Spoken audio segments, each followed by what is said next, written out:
Today we are going to discuss the law of conservation of momentum. Before explaining this term, I would like to define few important terms, and they are system and oscillator system.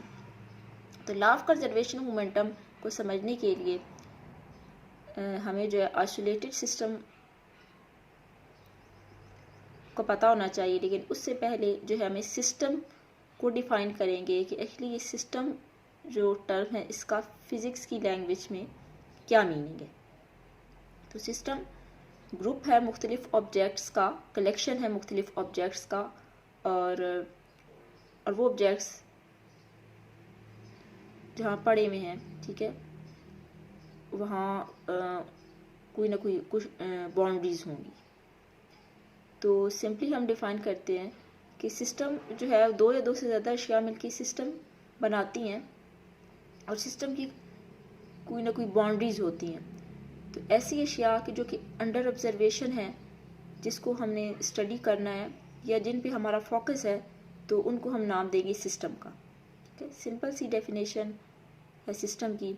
अब इस diagram में क्या है कि system क्या है कि group है ऑब्जेक्ट्स का जिसको हमने स्टडी करना है, एक्चुअली यूनिवर्स का पार्ट ही है। अब सिस्टम के इर्द गिर्द जो भी अशिया पाई जाएंगी सिस्टम के अलावा, उसको हम सराउंडिंग का नाम देते हैं, और जो लाइन सिस्टम और सराउंडिंग को सेपरेट आउट करती है उसको हम नाम देते हैं बाउंड्री का। ठीक है, जो अलग कर रही है जो लाइन सिस्टम और सराउंडिंग को, तो उसको बाउंड्री कहते हैं। सिस्टम की डेली लाइफ में बहुत सी एग्जांपल्स मिलती हैं समझने के लिए। जिस तरह एक रूम की मिसाल ले लें कि रूम भी क्या है, एक सिस्टम है कि मुख्तलिफ अशिया से पड़ी हुई हैं। इस तरह एक कप ले लें, उस कप में अगर आपने टी डाली हुई है तो भी एक सिस्टम की तरह बिहेव करेगी। तो बहुत सी ऐसी आम लाइफ डेली लाइफ में सिस्टम की मिसालें मिलेंगी। अब जो यहाँ पे मैंने एग्जांपल कोट की है वो है कंटेनर और गैस की। ठीक है, यानी गैस फिल कंटेनर। एक कंटेनर ले लिया, एक वेसल ले लिया, उसमें गैस हमने फिल किया है, उस पर पिस्टन लगा हुआ है, तो ये भी एक सिस्टम है। अब इसके जो वॉल्स है कंटेनर की, ये बाउंड्री कहलाएंगी, और कंटेनर के बाहर का जितना एरिया है तो उसको हम सराउंडिंग का नाम देते हैं। सिस्टम की बेसिकली 3 टाइप्स हैं। First one is close system, second is open system, and third is isolated system. तो फर्स्ट 2 जो टाइप्स हैं उनको अभी हमने नहीं पढ़ना, वो आपकी बुक पे डिस्कस नहीं की गई। तो हमारा जो तलक है वो आइसोलेटेड सिस्टम से। तो आइसोलेटेड सिस्टम कोई ऐसा सिस्टम है कि जिसमें बॉडी पे एक्सटर्नली कोई फोर्स अप्लाई नहीं हो रही होती है, कि बॉडी सिस्टम के अंदर जो पार्टिकल्स हैं या जो बॉडीज़ हैं वो तो एक दूसरे पे फोर्स एक्सर्ट कर रही होंगी, लेकिन बाहर से जो है वो कोई फोर्स अप्लाई नहीं हो रही होती सिस्टम पे, उन बॉडीज़ पे। तो ऐसे सिस्टम को आइसोलेटेड सिस्टम का नाम देते हैं। ठीक है, इसके लिए गैस फिल कंटेनर ही को ले लें कि गैस के जो मॉलिक्यूल्स हैं वो अगर किसी कंटेनर में पड़े हुए हैं तो रैंडम मोशन की वजह से एक दूसरे पे फोर्सेस अप्लाई करेंगे, ठीक है, इंटरनली। लेकिन बाहर से जो है कोई फोर्स उस पर अप्लाई नहीं हो रही जब तक कि आप फोर्स लगा के पिस्टन को प्रेस ना करें। ठीक है, तो यूँ ये भी एक आइसोलेटेड सिस्टम की मिसाल है। इसके अलावा आइसोलेटेड सिस्टम को यूँ भी डिफाइन किया जा सकता है कि ऐसा सिस्टम जिसमें मैस और एनर्जी का ट्रांसफ़र ना हो रहा हो। ठीक है, कि वो जो है सराउंडिंग के साथ कांटेक्ट ना कर रहा हो।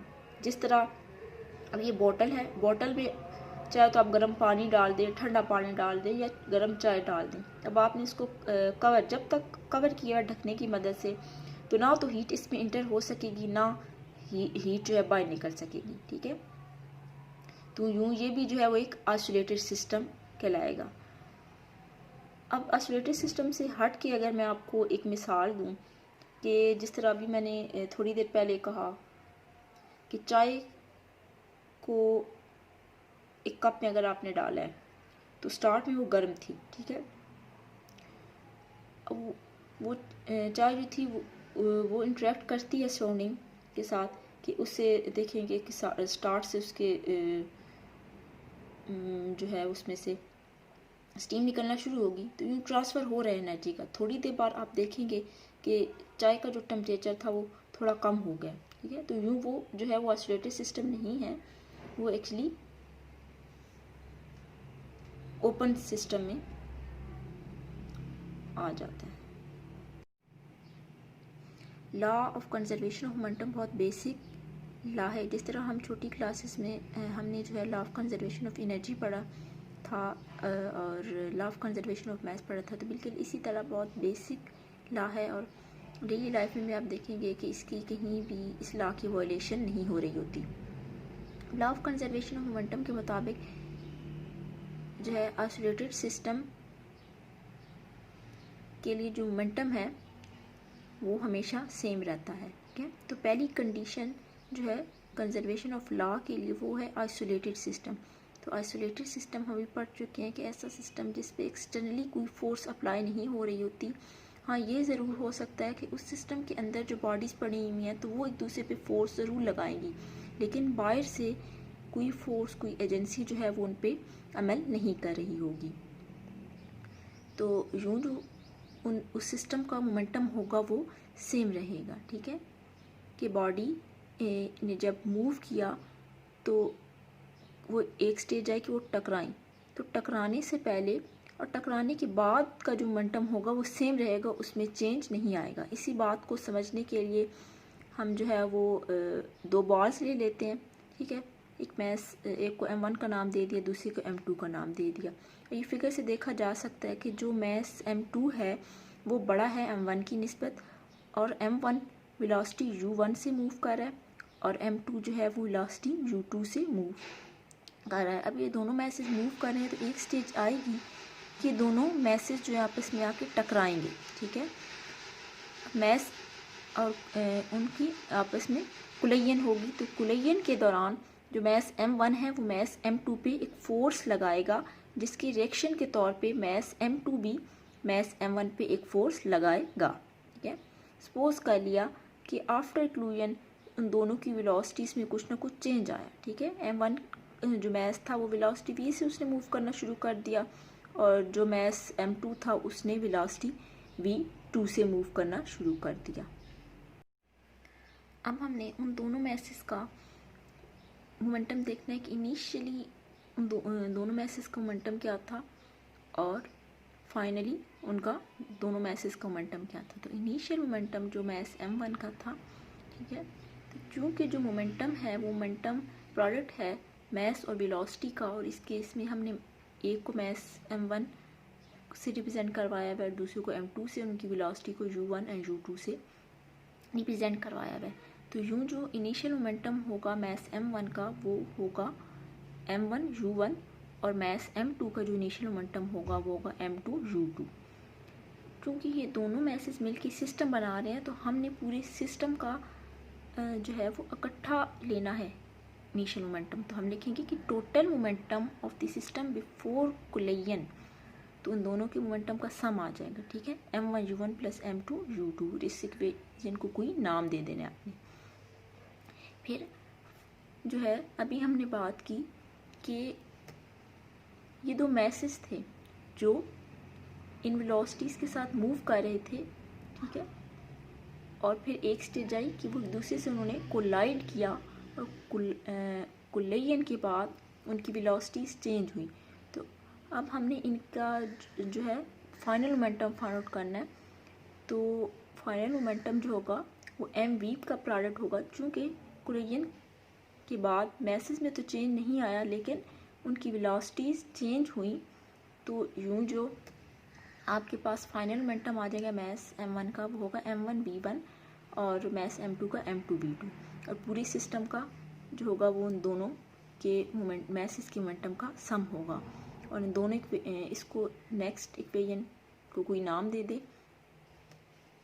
फिर लॉ ऑफ कंजर्वेशन मोमेंटम के मुताबिक लॉ ऑफ कंजर्वेशन मोमेंटम के मुताबिक जो इनिशियल मोमेंटम होगा सिस्टम का कुलयन से पहले वो बराबर होना चाहिए फाइनल मोमेंटम ऑफ सिस्टम के आफ्टर कोलिजन, ठीक है। तो इस इक्वेशन में हमने वैल्यूज़ पुट कर दी हैं जो पिछली दो इक्वेशंस निकाली थी 1 और 2। तो यूँ ये इक्वेशन जो है हमें बता रही है कि किसी भी आइसोलेटेड सिस्टम के लिए जो टोटल मोमेंटम होगा सिस्टम का वो सेम रहेगा, ठीक है। यानी जितना कोलिजन से पहले मोमेंटम था सिस्टम का उतना ही कोलिजन के बाद मोमेंटम रहेगा, उसमें कोई चेंज नहीं आएगा जब तक कि बॉडीज़ पे एक्सटर्नली कोई फोर्स अप्लाई ना हो। तो डेली लाइफ में इस लॉ की बहुत सी एप्लीकेशंस हमें मिलती हैं। तो फर्स्ट जो एप्लीकेशन है, ये जो एग्जांपल है वो गन एंड बुलेट की। अब गन और बुलेट भी एक सिस्टम ही की तरह जो है हम इसको ले सकते हैं कि गन जब तक फायर नहीं गन से जब तक बुलेट फायर नहीं होती तो गन रेस्ट पे होती है, ठीक है, बुलेट भी रेस्ट पे थी। तो यूँ इसकी जो वेलोसिटी थी वो ज़ीरो थी दोनों की, ठीक है, गन की भी और बुलेट की भी, क्योंकि इनमें कोई मोशन नहीं थी। तो ये इसकी वेलोसिटी ज़ीरो होगी और मोमेंटम भी ज़ीरो होगा, ठीक है। तो इसलिए हमने यहाँ पे लिखा कि total momentum of gun and bullet before firing.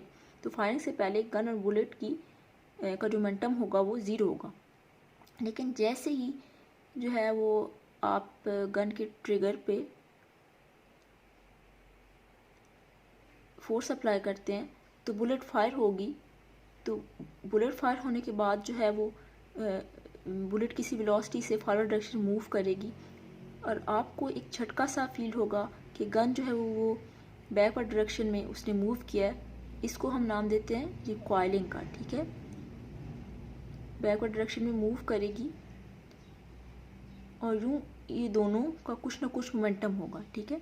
Suppose कर लिया कि जो गन का मास है वो कैपिटल M है और गन जो है कैपिटल V वेलोसिटी से मूव कर रही है, जबकि बुलेट का जो मास है वो स्मॉल m है और बुलेट जो है वो V वेलोसिटी से मूव कर रही है, क्योंकि गन का जो मास है वो ज़्यादा है बुलेट की निस्बत, ठीक है। तो यूँ अगर मोमेंटम इनका निकाला जाए तो गन का मोमेंटम आएगा कैपिटल MV और बुलेट का आएगा स्मॉल mv। अब जो टोटल मोमेंटम होगा वो सम होगा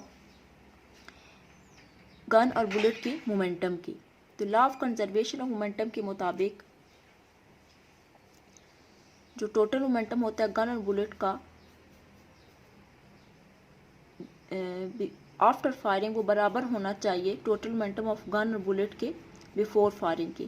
तो दोनों वैल्यूज़ हमने इक्वेशन में पुट की हैं और इसी इक्वेशन में जो है चूँकि बिफोर फायरिंग द गन जो मोमेंटम था वो ज़ीरो था गन और बुलेट का, ठीक है।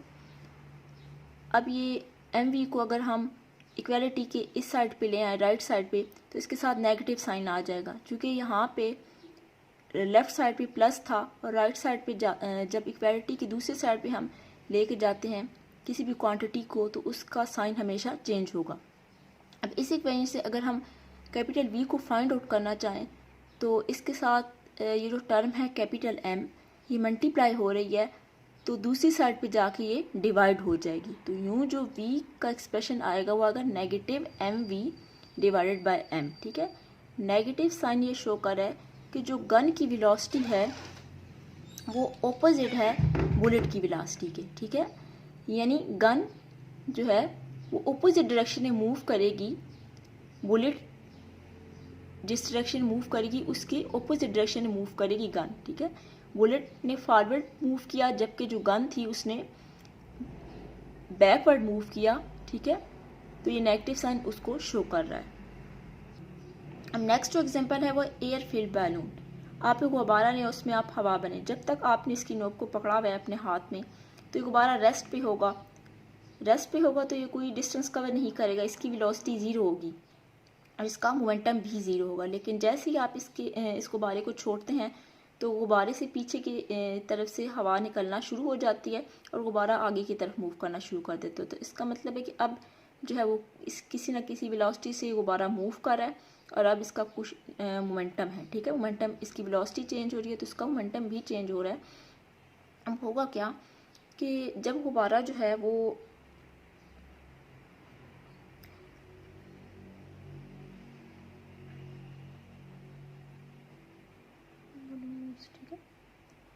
जब गुब्बारा जो है फॉरवर्ड डायरेक्शन में मूव करता है तो उसका मोमेंटम चेंज हो रहा होता है, लेकिन लॉ ऑफ कंजर्वेशन मोमेंटम के मुताबिक किसी भी आइसोलेटेड सिस्टम के लिए जो उसका टोटल मोमेंटम होगा वो सेम रहना चाहिए। तो मोमेंटम को कंजर्व करने के लिए, सेम रखने के लिए हवा जो है गुब्बारे की नोक से पीछे की जानिब निकलना शुरू हो जाएगी, तो यूँ गुब्बारा जो है उसका मोमेंटम होगा गुब्बारे का वो सेम रहेगा। बिल्कुल इसी तरह रॉकेट और जेट इंजन जो है वो भी इसी असूल पे काम कर रहे होते हैं कि उसमें भी इस लॉ की वायलेशन नहीं होती। अब इन दोनों में होता क्या है कि गैसेस को जलाया जाता है और ये गैसेस जब जलेंगी तो बैक साइड से जो है वो बाहर की तरफ निकलेंगी, ठीक है, और रॉकेट को जो है वो आगे की तरफ मूव करवाएंगी। अब जब तक ये रेस्ट पे था रॉकेट और जेट वगैरह, तो उस वक्त इनका मोमेंटम ज़ीरो था, लेकिन जैसे ही रॉकेट ने फॉरवर्ड डायरेक्शन मूव करना शुरू किया तो उसकी वेलोसिटी चेंज होगी और उसका मोमेंटम भी चेंज होगा। तो मोमेंटम को कंजर्व रखने के लिए उसके टेल से जो है जो गैसेस थी वो बहुत प्रेशर के साथ पीछे की तरफ मूव करना शुरू करेंगी मोमेंटम को कंजर्व रखने के लिए।